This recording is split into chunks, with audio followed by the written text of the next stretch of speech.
Hello students, welcome to the world of intellectuals hub.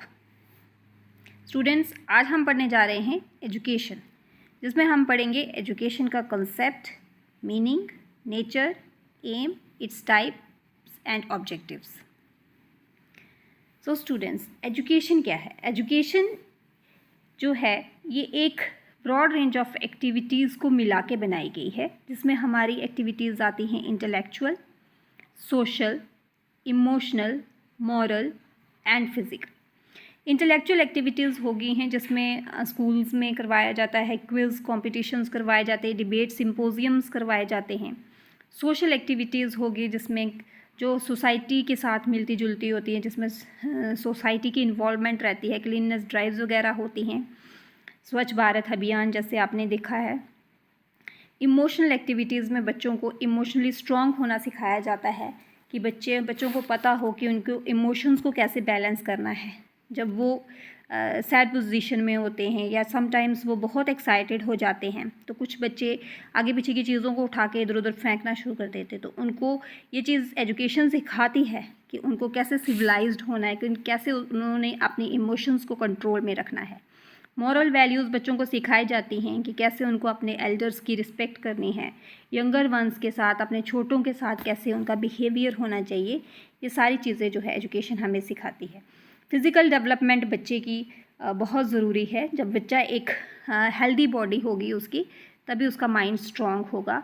और ये education का main motive है कि बच्चे को इंटेलेक्चुअल बनाना, सोशल, इमोशनली स्ट्रॉन्ग बनाना, मॉरल वैल्यूज़ इनकलकेट करना उसमें, और उसकी फ़िज़िकल ग्रोथ जो है वो करना।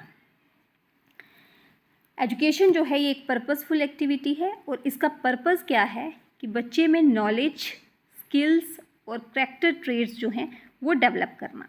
बच्चे को बताना कि हमारा जो कल्चर है वो कितना रिच है, वो आगे अपनी जनरेशन को, नेक्स्ट जनरेशन को वो सारी चीज़ें सौंपना, नेक्स्ट जनरेशन को उसकी नॉलेज बताना। बच्चे को पता होना चाहिए कि कैसे अगर घर में कोई आ जाता है तो उसके साथ कैसे बिहेव करना है, या बच्चे को पता होना चाहिए कि उसमें मॉरल वैल्यूज़ जो हैं उनको इनकलकेट करना। बच्चे को पता हो कि हमारे कस्टम ट्रेडिशंस जो हैं वो क्या हैं। तो ये सारी चीज़ें जो है ये एजुकेशन इसको स्ट्रॉन्ग करती है, ताकि बच्चे का एक करैक्टर बिल्डिंग जो है वो अच्छे से हो सके। एजुकेशन जो है एक लाइफ लॉन्ग प्रोसेस है, जो स्टार्ट होती है बर्थ से और एंड्स टिल डेथ। तो जिसमें हमारे एक्सपीरियंसेस, नॉलेज, स्किल्स, एटीट्यूड्स जो हैं वो चेंज होते रहते हैं। जैसे आपने देखो, अगर बच्चा जब नया नया स्कूल जाता है तो वो रोना शुरू कर देता है जब उसकी मदर उसको स्कूल में लेके जाती हैं, तो बच्चा रोता है। बट धीरे धीरे जैसे जैसे वो नेक्स्ट क्लासेस में जाता है वो सीख जाता है, वो समझ जाता है। वो किससे समझता है? वो एक्सपीरियंस से समझता है, वो अपनी नॉलेज से समझता है कि हाँ उसको रोज़ स्कूल में आना है। तो वो चीज़ें धीरे धीरे उसमें इम्प्रूव होती जाती हैं। जैसे जैसे बच्चा नेक्स्ट क्लास में जाता है, जैसे जैसे बच्चा एजुकेशन लेता जाता है, उसका एक्सपीरियंस जो है वो बढ़ता जाता है, उसकी नॉलेज में इम्प्रूवमेंट होती जाती है, उसकी स्किल्स जो हैं वो इम्प्रूव होती जाती है। पहले बच्चा पेंसिल से लिखता है, धीरे धीरे उसको पेंसिल पकड़नी नहीं आती, फिर वो पेंसिल को पकड़ना सीखता है, फिर वो पेन से लिखना शुरू करता है। तो ये स्किल्स बच्चे में इम्प्रूव होती हैं। ये एजुकेशन जो है ये बच्चे की वो स्किल्स को इम्प्रूव करती है। आपने देखा होगा कि बच्चों को वो क्लेज दी जाती हैं, डिफरेंट डिफरेंट कलर्स की क्लेज बच्चों को दी जाती हैं, ताकि वो उनसे कुछ ना कुछ बनाएं अपना। हाँ, तो वो क्यों दी जाती हैं? क्योंकि बच्चे के हाथ में यहाँ पे मोटर स्किल्स होती हैं, जो कि जैसे जैसे वो बच्चा उन क्लेज के साथ खेलता है तो वो उसके वो हाथ जो हैं वो उन हाथों में जो पॉइंट्स होते हैं वो दबते हैं, जिससे बच्चे की स्किल्स जो हैं वो इम्प्रूव हो जाती हैं। आपने देखा होगा पुराने ज़माने में मदर्स, उस वक्त क्लेज तो नहीं होती थी, बट वो मदर्स जो थी वो बच्चों को आटा दे देती थी। तो वो बच्चे आटे के साथ अपने हाथों में आटा वो जो उसके साथ वो खेलते थे। तो ताकि ये बच्चे के ये यहाँ पे मोटर पॉइंट्स होते हैं हाथों में जो कि दबते हैं, तो बच्चे की स्किल्स जो है वो इम्प्रूव होती हैं। जो एजुकेशन जो है इसका मोटिव ये है कि बच्चे की स्किल्स को इम्प्रूव करना। जब बच्चे के हाथों की स्किल्स इम्प्रूव होती है तो उसका हैंड राइटिंग जो है वो बहुत अच्छा होता है। तो बच्चे में एटीट्यूड डेवलप हो जाता है। बच्चा धीरे धीरे जैसे जैसे एजुकेशन लेता है उसमें कॉन्फिडेंस जो है वो बढ़ जाता है, और बच्चा सोसाइटी में अपने आप को अच्छे से सर्वाइव कर पाता है। एजुकेशन जो है वो ओवरऑल डेवलपमेंट बच्चे की पर्सनैलिटी की करती है, जिसमें उसकी क्रिटिकल थिंकिंग, क्रिएटिविटी और प्रॉब्लम सॉल्विंग एबिलिटीज़ जो हैं वो बढ़ती हैं। क्रिटिकल थिंकिंग होती है कि बच्चा देखता है कि अगर ये चीज़ हुई है तो ये क्यों हुई है, इसके पीछे का मोटिव क्या था, और उसमें उसको करने के लिए वो जो है वो उस प्रॉब्लम को सॉल्व करने के लिए जब लगता है तो उसके अंदर की क्रिएटिविटी, उसका जो हिडन टैलेंट है वो निकल के बाहर आता है। तो एजुकेशन का मेन मोटिव यही है कि बच्चे का जो हिडन टैलेंट है, जो बच्चे के अंदर की क्षमता है, उसको बाहर निकालना। तो कैसे, कितने अच्छे से बच्चा अगर किसी प्रॉब्लम में आ जाता है तो वो कितने अच्छे से खुद को बाहर निकालता है, ये मेन मोटिव है एजुकेशन का, कि कितने अच्छे से उस प्रॉब्लम को सॉल्व करता है विदाउट हार्मिंग एनीबडी। तो किसी दूसरे को उससे नुकसान पहुंचाए के बिना कितने अच्छे से उस प्रॉब्लम से वो बच्चा बाहर आता है, ये एजुकेशन की हेल्प से बच्चा करता है। Now the meaning of education. Meaning, अगर एक हेल्दी बॉडी होगी, जैसे मैंने पहले ही डिस्कस किया कि हेल्दी बॉडी होगी तभी एक स्ट्रॉन्ग माइंड जो है वो बच्चे में डेवलप होगा। एजुकेशन जो है ये एक आजकल इसको जिसको हम आजकल एजुकेशन कहते हैं, पहले इसको विद्या और शिक्षा कहा जाता था। ये वर्ड जो है ये लेटिन वर्ड से लिया गया है, जिसका मतलब है, ये बना किन किन शब्दों से है, एजुकेयर, एजुसर, एजुकेटम, एजुकेटस एंड एजुकेशन, जिसका मतलब होता है कि बच्चे की अपब्रिंगिंग करना, बच्चे में वो ट्रेनिंग डेवलप करना, बच्चे को आगे लेके जाना, ये इसका मतलब होता है। पहले के ज़माने में हम एजुकेशन को शिक्षा कहते थे, विद्या कहते थे। आपने देखा होगा महाभारत में जब कौरव और पांडव जो थे वो भी शिक्षा लेने के लिए जाते थे, गुरुकुल सिस्टम था तब, गुरुकुल्स में जाते थे, गुरु द्रोणाचार्य के पास, और वहाँ जाके उनको रहना पड़ता था, वहाँ से वो शिक्षा लेते थे बच्चे पहले। तो उस वक्त वो शस्त्र विद्या सीखते थे, तो वेद पुराणों की नॉलेज उनको दी जाती थी। उस वक्त ये बुक्स नहीं थी, वेद पुराण रिलीजियस जो थी वो लेते थे, एजुकेशन लेते थे बच्चे, तो उस वक्त उसको विद्या शिक्षा कहा जाता था। बट आज मॉडर्न ज़माने में आज हम इसी का नाम चेंज होके इसको एजुकेशन कहा जाता है। जब भी हम एजुकेशन का मीनिंग करते हैं स्टूडेंट्स, तो ये ध्यान रखिएगा कि इसमें हम थिंकर्स की सेइंग्स जो हैं वो ज़रूर डालते हैं। यहाँ पे मैंने कुछ थिंकर्स की सेइंग्स ली हुई हैं, जैसे महात्मा गांधी, रविंद्रनाथ टैगोर, जाकिर हुसैन, स्वामी विवेकानंद। ये जो हैं ये हमारे इंडियन थिंकर्स हैं, और इनके हिसाब से एजुकेशन जो है ये है overall development of the personality. All round development की बात करते हैं महात्मा गांधी जी। कहते हैं कि बच्चे की में एजुकेशन तब तक कंप्लीट नहीं होती जब उसकी ओवरऑल डेवलपमेंट नहीं होती। ओवरऑल डेवलपमेंट क्या है, जिसमें बच्चे की वही emotional, moral, social, intellectual, physical development, जब ये सारी होगी तभी बच्चे की एजुकेशन कंप्लीट होती है। जिसकी वजह से आजकल स्कूल्स में आपने देखा होगा योगा क्लासेस होती हैं, एक्सरसाइज बच्चों को करवाई जाती है, फिज़िकल का पीरियड होता है, कंप्यूटर्स के पीरियड रखे गए हैं, आर्ट क्राफ्ट रहता है, बच्चे को म्यूज़िक सिखाया जाता है। ये इसलिए सिखाया जाता है कि बच्चा बोर्डम फील ना करे, और बच्चे में उसका जो जिस भी फील्ड में बच्चे का हिडन टैलेंट है वो पहचान के उसको बाहर निकाला जा सके और बच्चे को उसी फील्ड में आगे भेजा जा सके। अब इसी तरह से हमारे कुछ वेस्टर्न फिलोसोफर्स हैं, जैसे कि पेस्टोलॉजी, फ्रॉबेल और जॉन डेवी। ये बहुत ही इम्पॉर्टेंट थिंकर हैं जॉन डेवी, रिनाउंड एजुकेशनिस्ट थे। तो ये बताते हैं कि एजुकेशन जो है ये हमें हेल्प करती है हमारी कॉन्टिन्यूस रिकन्स्ट्रक्शन करने में एक्सपीरियंस की। लेट्स सपोज कई बार क्या होता है कि कोई प्रॉब्लम आ जाती है, तो हम उस प्रॉब्लम का एडवांस जो सोल्यूशन उस वक्त देते हैं, उसके बाद थोड़ी देर के बाद हमें रियलाइज़ होता है कि अगर हम इस प्रॉब्लम का ये सोल्यूशन ना करके कुछ इस तरह से करते तो वो ज़्यादा बेटर होता। तो वो जो हम जब अपने एक्सपीरियंस को जॉइन करके, एक्सपीरियंस को मिला के, जोड़ के कुछ नया जब सोचते हैं, उसका बेटर वर्जन जब सोचते हैं, तो वो किसकी हेल्प से होता है, वो एजुकेशन वहाँ पे हमें हेल्प करती है। एजुकेशन हमें हेल्प करती है अपने दिमाग को यूज़ करने। तो एरिस्टोटल के हिसाब से साउंड माइंड जो है वो साउंड बॉडी में रहता है with the help of education. तो इसी तरह से रूसो कहते हैं कि बच्चे की अंदर के इनेट टैलेंट जो है उसको पहचानो, उसकी डेवलपमेंट जो है वो with the help of education जो है वो की जा सकती है। बच्चे को एक बेटर इंडिविजुअल जो है वो बनाया जा सकता है। इस सब में एजुकेशन जो है वो बहुत हेल्प करती है, अपना योगदान देती है। Now the students nature of education.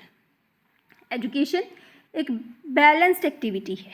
Balanced जैसे कि हमने पहले ही बात करी है, physical, mental, aesthetic, moral, economic और सोशल डेवलपमेंट जो है वो बच्चे की होती है। इसमें स्पिरिचुअलिटी भी आता है।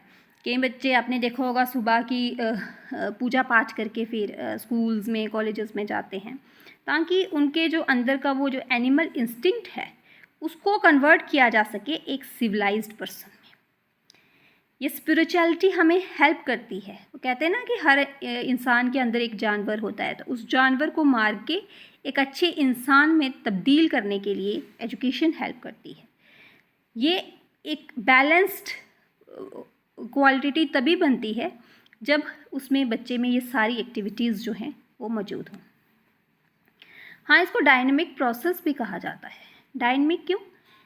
ये स्टैटिक नहीं है, एक जैसी नहीं है, सेम नहीं रहती है। एजुकेशन कहती है कि ये सेम नहीं होना है आपने। एजुकेशन ये नहीं हमें सिखाती है कि आप पढ़े लिखे, आज हम आपको ये चीज़ कह रहे हैं तो आपको उसी चीज़ पे स्ट्रिक्ट रहना है। नहीं, एजुकेशन हमें कहती है कि भाई टाइम और जगह के हिसाब से अपने आप को चेंज करो, मॉडिफाई करो। अगर आपके कुछ रीति रिवाज हैं, वो वक्त के हिसाब से उनको चेंज करना है तो चेंज करो। एजुकेशन हमेशा प्रेफर करती है कि टाइम और जगह के हिसाब से चेंज करना, तभी इसको एक डायनामिक प्रोसेस कहा जाता है। एजुकेशन जो है according to Adam bipolar process है।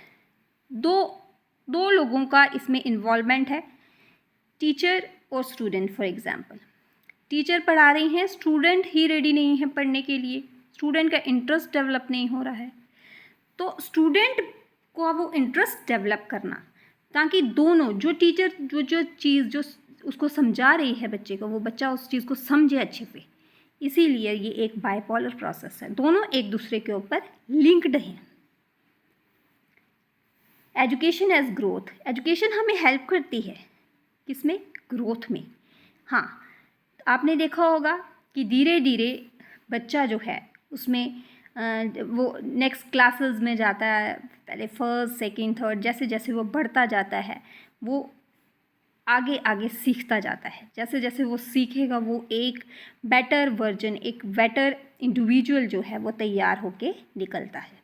वो उसकी ग्रोथ में एजुकेशन उसको हेल्प करती है।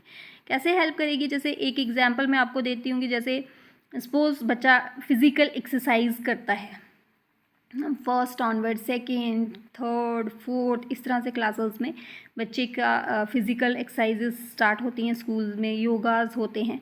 तो जब वो बच्चा 10th 12th तक पहुंचता है तो वो फिज़िकली काफ़ी स्ट्रॉन्ग होता है। हाँ, तो इसी तरह से एजुकेशन बच्चे की ग्रोथ में, उसमें मसल बिल्डिंग्स हो जाती हैं, मसल उसके डेवलप हो जाते हैं, तो ये सारी चीज़ों में एजुकेशन उसको हेल्प करती है। एजुकेशन जो है जॉन डेवी के हिसाब से एजुकेशन जो है ये एक 3 डायमेंशनल प्रोसेस है। 3 डायमेंशन क्यों? क्योंकि इसमें 3 चीज़ें बहुत ज़रूरी हैं, aim, content and method. Aim क्या मतलब, क्यों हमें एजुकेशन लेनी है, उसके पीछे का मोटिव क्या है, हमें एजुकेशन लेने के लिए हमारा क्या मकसद है, क्यों हम एजुकेशन लेना चाहते हैं, उस एजुकेशन को लेने के लिए हमारे पास कंटेंट क्या है। सपोज़ हमें डॉक्टर बनना है तो हमारा एम है उस तरफ जाना, MBBS डॉक्टर की पढ़ाई करनी। टीचर बनना है तो हमें B.Ed करना है। कंटेंट हमारा किसके रिलेटेड होना चाहिए? टीचिंग के रिलेटेड होना चाहिए। मेथड्स ऑफ टीचिंग क्या है? अगर हमें टीचर बनना है तो हमें इंजेक्शन लगाना तो नहीं सीखेंगे हम, तब हमें सीखना है कि बच्चों के साथ कैसे डील करना है, how to interact with students in the normal classroom situation. तो वहाँ पे आपको कैसे सीखना है, बच्चों के साथ कैसे डील करना है, बच्चों का इंटरेस्ट कैसे डेवलप करना है, क्या क्या टेक्निक्स यूज़ करनी है, प्रोजेक्ट मेथड से बच्चों को सिखाना है, बच्चों को प्ले वे मेथड से सिखाना है, बच्चों को एक्सपेरिमेंटली सिखाना है, कैसे सिखाना है, वो आपका आएगा मेथड ऑफ टीचिंग। तो इसीलिए इसको 3 डायमेंशन प्रोसेस कहा गया है, जिसमें आपका एम इम्पॉर्टेंट है, कंटेंट जो चीज़ आपने करनी है, जिसकी आपको एजुकेशन चाहिए, उसका कंटेंट क्या है, वो क्या पढ़ना है आपने, वो आपको पता होना चाहिए। मैथोलॉजी जो है क्लासरूम में यूज़ होती है, टेक्निक्स जो यूज़ होती हैं वो अच्छी होनी चाहिए। Now the AIIMS of education. अब एजुकेशन का एम क्या है, मोटिव क्या है एजुकेशन को लेने का? आपको सोशल बनाना। आपको पता हो कि सोसाइटी के साथ जहाँ पे आप रह रहे हो उधर आसपास कैसे खुद को कैसे मैनेज करना, सोसाइटी के साथ कैसे मिलजुल के रहना। मॉरल वैल्यूज़, बड़ों की रिस्पेक्ट करना, छोटों के साथ अच्छे से रहना, किसी दूसरे को हार्म नहीं करना, कोई प्रॉपर्टी को हार्म नहीं करना किसी की, तो एक सिविलाइज्ड पर्सन बन के रहना। इंटेलेक्चुअल एम डेवलप करना, इंटेलेक्चुअली आपको स्ट्रॉन्ग बनाना। जैसे जैसे आप एजुकेशन लेते जाओगे आपको नॉलेज बढ़ती जाएगी, नॉलेज बढ़ती जाएगी तो आपका इंटेलेक्ट स्ट्रॉन्ग होता जाएगा। इसी तरह से कल्चरल रैम, कल्चर, आपको अपने कल्चर के बारे में पता चलता है, डिफरेंट स्टेट्स के कल्चर के बारे में पता चलता है कि इंडिया में कितनी स्टेट्स हैं, सबके डिफरेंट कल्चर्स के बारे में पता चलता है। इवन वेस्टर्न कल्चर के बारे में आपको पता चलता है with the help of education.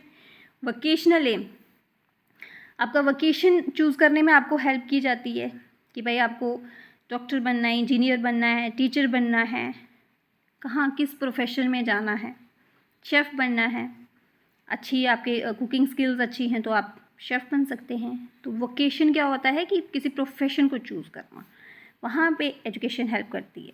Spiritual होना, आपके ग्रंथों की नॉलेज आपको होना। इंडिविजुअल एम, ये सारे तो दूसरों के लिए थे, अब आपका इंडिविजुअल एम क्या है, आपका खुद क्या आप एजुकेशन से हासिल करना चाहते हो वो आपको पता होना चाहिए। अब एजुकेशन जो है तीन टाइप्स में इसको डिवाइड किया गया है। First is formal, then non formal and then informal. अब ये फॉर्मल एजुकेशन जो है ये एक स्ट्रक्चर इंस्टीट्यूशन में दी जाती है। स्ट्रक्चर इंस्टीट्यूशन मीन्स एक पर्टिकुलर बिल्डिंग होती है जहाँ पे आपको रेगुलर बेसिस पे जाना होता है, जहाँ पे आपकी अटेंडेंस होती है, जहाँ के कुछ नॉर्म्स, रूल्स, रेगुलेशंस होते हैं और आपको उनको फॉलो करना होता है। जैसे कि स्कूल्स, कॉलेजेस, यूनिवर्सिटीज़, वहाँ पे आपको रेगुलर मोड पे जाना है, उनके रूल्स रेगुलेशंस जो है उनको फॉलो करना है और एजुकेशन जो है वो लेनी है। इसको कहते हैं हम formal system of education. Now next is non formal education.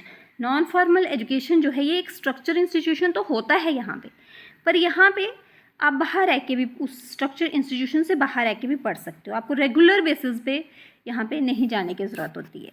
For example ये होता है जो ओपन यूनिवर्सिटीज़ होगी या जो बच्चे डिस्टेंस मोड से एजुकेशन लेते हैं, कुछ लोग होते हैं वो साथ में काम करते हैं, वर्किंग होते हैं, तो वो रेगुलर मोड में नहीं जा सकते हैं, तो वो अपना नॉलेज एनहांस करने के लिए एजुकेशन लेते हैं, तो वो डिस्टेंस मोड से ले सकते हैं, ओपन यूनिवर्सिटीज़ से ले सकते हैं। तो ये non formal system of education रहता है जहाँ पे वो घर बैठ के एजुकेशन ले सकते हैं और सिर्फ एग्ज़ाम देने वहाँ पे स्ट्रक्चर इंस्टीट्यूशन में वो जाते हैं।